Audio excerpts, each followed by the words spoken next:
folks, and welcome back to another episode of Creating Change. My name is Jillian Walsh. I'm a registered dietitian as well as a registered psychotherapist qualifying here in Canada.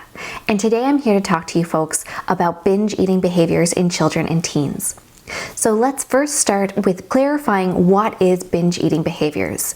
So this is not the typical episodes of overeating that we all experience regularly in our lives as humans, right? It is very typical to eat something perhaps in higher quantities than we are used to or that we require if we really enjoy the food, if there's a holiday, if we're out and about and something tastes really good.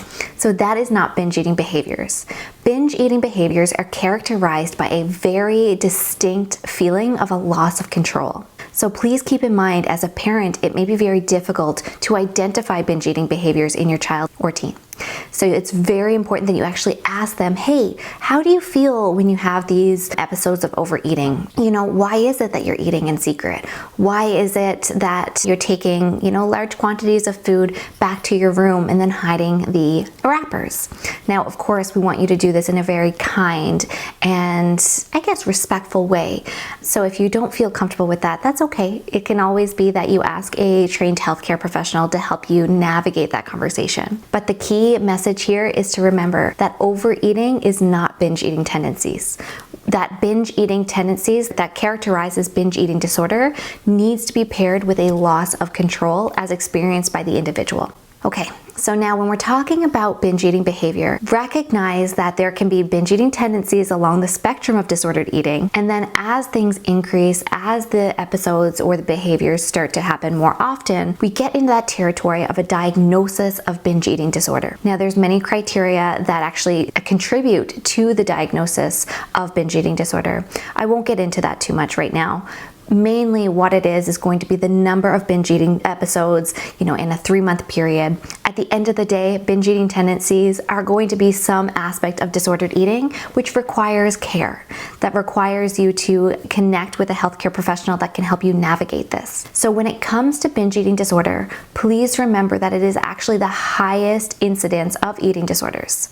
The other piece is that it tends to populate or tends to come up most often in late adolescence. That doesn't mean that we don't see it in younger children, early teens. However, it does tend to happen most often in the older adolescent population. Now, when we talk about statistics, over a lifetime, 1 to 2% of the population will meet criteria for binge eating disorder. That's a very high number. Now, when we think about 1 in 10 folks living with an eating disorder, throughout their lifetime, this is really starting to get into high chances of somebody having an eating disorder in their lifetime. Now, of course, I say high, 10%, 1 to 10%, when we're talking about that, it's all about perspective, right? But for my world, I feel like that's high. Now, the other thing to consider is that when we think about males versus females, of course, males can also have eating disorders. It tends to be that 10% of folks living with eating disorders are male. Now, keep in mind that the presentation of eating disorders in males, binge eating disorder is the highest occurring one. In fact, binge eating disorder for the entire population is the most common. So keep that in mind. It's actually very likely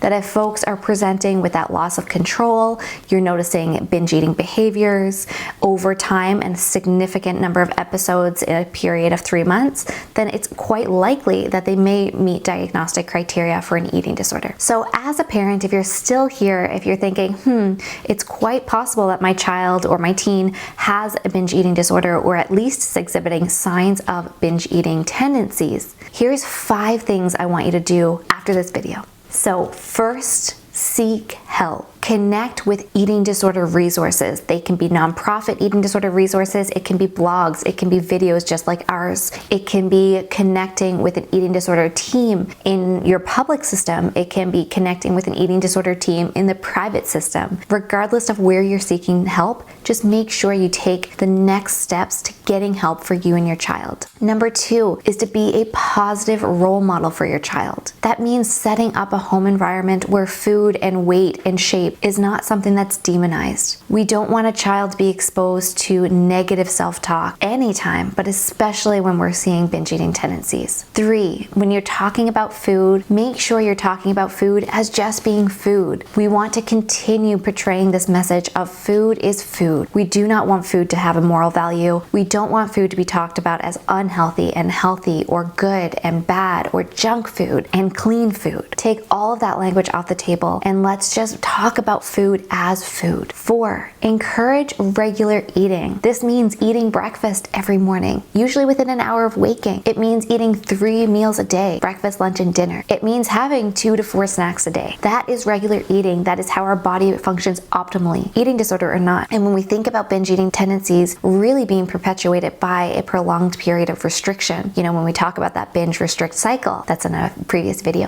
Think about that piece. If we're not restricting, then of course the binge eating tendencies will decrease. So the first step is having regular eating in the household as a culture. And finally, number 5 is keeping those foods that are considered binge foods, or that you've noticed that your child has been binging on, keep them in the house. We don't want those to be completely removed from the house, because that fuels this sense of scarcity. And we don't want that. That actually encourages the brain to seek that food out even more. What we do want you to do is do some sort of graduated exposure with the direction of a trained healthcare professional that will help you with reintroducing these binge foods. All right, folks, so if you're seeing binge eating tendencies in your child and teen, that's the top 5 things to do right now. Seek help, be a positive role model, consider food as just food, encourage regular eating in the household, and keep binge foods in the home, with, of course, graduated exposure over time under the direction of a trained healthcare professional. If this is the first video you're watching, then I'll tell you a few ways that you can seek help right after this video. So first,